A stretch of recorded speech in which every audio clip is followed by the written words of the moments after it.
Joining us, I'm Dylan McKim. Josh Hinkle is on assignment. The Texas Attorney General's office estimates the state has nearly 20,000 unsolved homicides. But there's a break in one of the most notorious cases. Last week, police named a suspect in the 1991 murders of 4 teenage girls in a North Austin yogurt shop.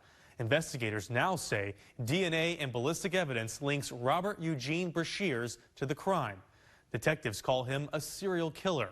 He took his own life in 1999 during a standoff with police. The break in the yogurt shop case came in part due to advancements in investigation techniques. Capitol correspondent Adam Schwager looks closer at how technology and new legislation could help Texas solve more cold cases. Robert Eugene Brashears wasn't known to be a serial killer until genetic evidence in 2018. At that time, Brashears had taken his own life 19 years earlier and is now accused of taking the lives of 4 teenage girls in Austin back in 1991. So he's good for the sexual assaults and murders throughout the 90s that he never had to stand trial for. At a news conference on Monday, Austin police and the Texas Attorney General's office walked through how they connected Brashears to the crime after 34 years using ballistics and YSTR chromosome profiling. This is something that could not have happened until 2025. Lead detective Daniel Jackson says now is the time for detectives all across the country to resubmit cold case evidence they may have, because collaboration with departments across the nation solved this crime. If you've got old shell casings, resubmit them to NIBIN. We are getting hits in other cases already. In 2021, the Texas Attorney General's office opened its cold case unit.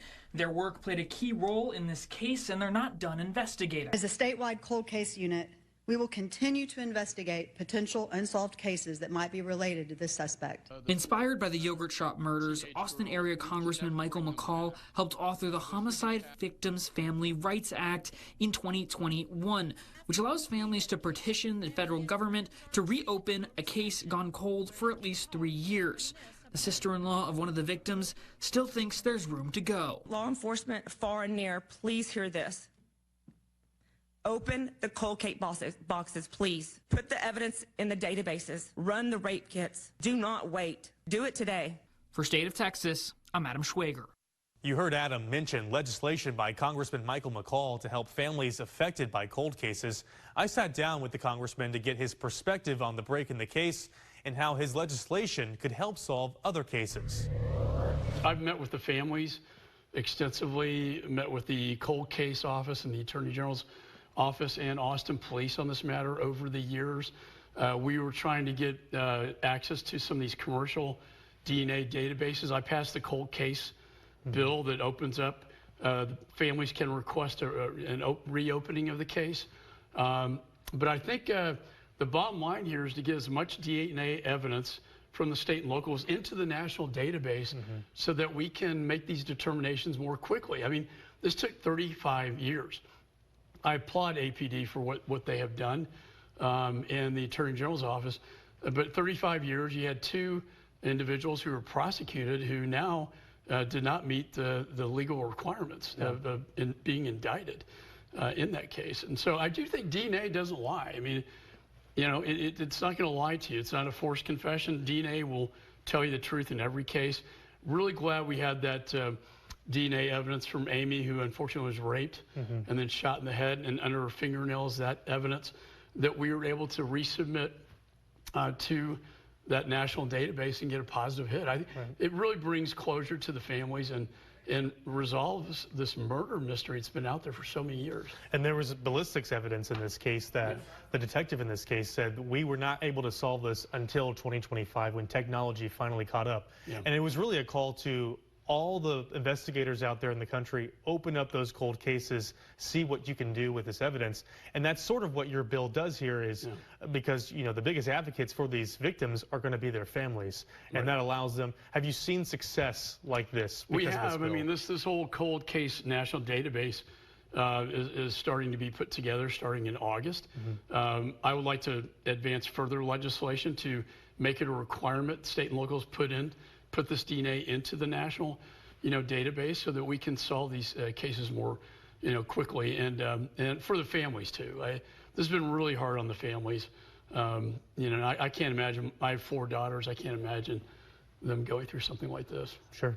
Well, let's move on. This is your last term in U.S. Congress. I've heard you say before in the past in interviews recently that things have shifted among Congress members, that things seem more performative, more partisan than they have in the past from your tenure in Congress. Is that the new normal, or do you see any path forward where we could start coming back together as Democrats, as Republicans, and be Americans first? That's what I would like to see. That's the way I always conducted myself as both the chairman of the Homeland Security Committee and the Foreign Affairs Committee. Look, I didn't get elected to perform, scream and yell on TV and get YouTube, shots out there. I really wanted to govern. I wanted to get things passed into law, and I knew to do so I had to work across the aisle. I think the mood and temperament of Congress has changed in 20 years. Over the 2 decades I've served, where it's become more vitriolic, demonizing the other party has become very much in style, and I don't think it's very healthy. I think working together, particularly on national security committees like the ones I've chaired, is so important to speak with one voice against our adversaries, for instance. But also, I had the most effective committee in Congress last Congress because I did work with my ranking member, and we got those things done. Anything else you'd like to add, sir? It's just been an honor for me. My dad was a bombardier on a B-17, inspired me to serve my country in this space. I'm not going away, and it's been a real honor to serve the people of the 10th District. It's been a real learning experience, but as I look back on what I've been able to do in terms of making the country safer and the world safer and the impact I've been able to have in a constructive manner, I'm very proud of those accomplishments. And as I look back in time, I hope history will treat it that way. But I'll continue to be a voice on the national stage. Yeah, what can we expect from you in the future? Yeah, we'll see. I'm dealing with offers right now.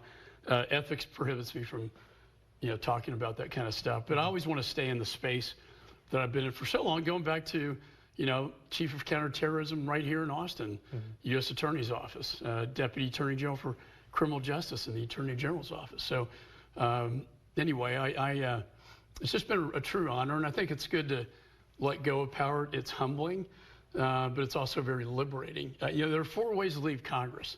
You can die in office, which I didn't want to do. You can lose. You can be indicted, or you can go out on top. I feel like I'm going out on my terms. I did it my way, as Frank Sinatra said, and I feel like I'm going out on top. All right. Representative Sinatra signing off. Thank you so much, sir. I appreciate it. Thank you for your service. Thanks, Dylan.